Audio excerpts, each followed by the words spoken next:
Magandang araw po. I teach Filipino philosophy at the University of the Philippines, Los Baños.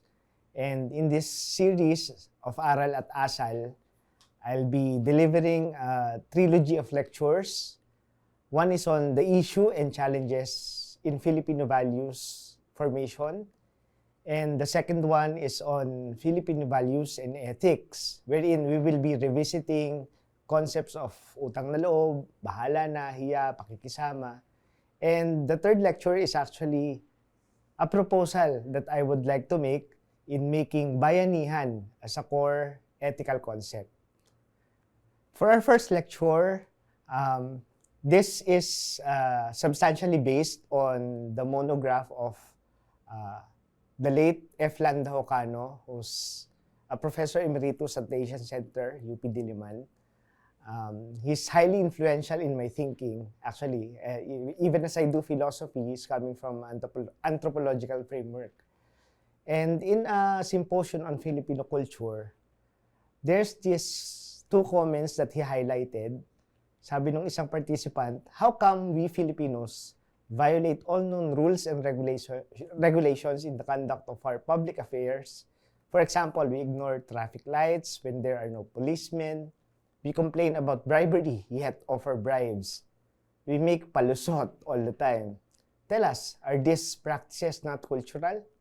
Can we say that indeed Filipinos are latak na? Then another comment says, how come that when Filipinos go out of the country, they are one of the best workers, efficient, disciplined, and hardworking? But when they return, they go back to their old habits, complacent, inefficient, and lazy. Is this tendency cultural? Is this ingrained in Filipino values? Now, Dr. Hocano went on to discuss what went wrong. In the 1960s, we were rated second to Japan as the highest economic performers in Asia. Then by 1990, Dr. Hocano's writing in the 90s, we were rated second to Bangladesh as the lowest performer in the region. Well, the easiest way to explain these shortcomings is to blame our so-called negative values, crab mentality, bahala na attitude, manya na habit, lack of moral and political will, and damaged culture. However, Dr. Hocano looked at a certain issue. It's the reason why in this lecture I only gave it the title of the issue and the challenges, because for Dr. Hocano, there are issues, but for me, I see only one issue, and it is this internal incongruence, wherein we applied models, conflicting models, of the exogenous model and the indigenous model. Hocano said, our dismal performance in national development is traceable not in flawed character or negative values of the Filipinos, but in the inner incongruence in our sentiments and attitudes caused by the clash of values in the models we use to conduct our behavior. Again, these two models are exogenous and indigenous. Ibig sabihin, from the inside and from the outside. The indigenous model is actually the one that's a deeper model in us, Filipinos. It's very subconscious. Ibig sabihin, when we go back to our communities, our families, we get to be customary, non-formal, flexible, non-confrontational, at laging consensus-based yung decisions. Whereas, pag pumasok tayo sa workplaces natin, sa mga klase natin, sa mga business transactions natin, we tend to be more legal, formal, rigid, as in true channels. We tend to be very confrontational and direct. Tapos, individual merit-based. Now, these models manifest a culture clash in Filipino non-formal and formal organizations. For example, there are institutional demands, and it is interpreted culturally. In the institution of the community, for example, we have kinship loyalty, familism, friends, we're inclined to prompt service, we're concerned with the elderly, and strictness in the family is considered to be discipline. Nonetheless, in cultural interpretations, kinship loyalty is seen to be nepotism in bureaucracy. Familism is favoritism sa burokrasya. Tapos, when friends are appointed in positions, we call them not friends but cronies. Well, siguro may hugot dito si Dr. Jocano. And by the way, even though I'm very much influenced by Dr. Jocano in my intellectual pursuits, in terms of political stance, medyo may ano kami, I digress. Feeling ko ay may hugot dito si Dr. Jocano on the cronies. Tapos, since we're inclined to prompt service, culturally, it is interpreted as personalism. Tapos yung concern natin for the elderly, it is interpreted as autocraticism. Strictness in the family, it's called authoritarianism. We see our fathers sometimes na para bang authoritarian. Now, in the Institute of Bureaucracy, there are rules to be obeyed, pero the community interpret it as red taping. Kumbaga, ano ba naman yan, pahirap. Tapos, we go through channels in bureaucracy, pero very bureaucratic sa community, in the interpretation of the community. Individualism in bureaucracy, para bang unconcerned naman in the interpretation of the community.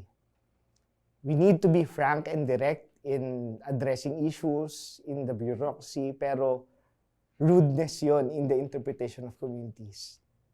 We go according to merit, pero para bang sa community, ano ba naman yan? Walang simpatsya. Ginawa naman yan yung trabaho niya. So, these are some clashes. Now, meron din demands ang culture.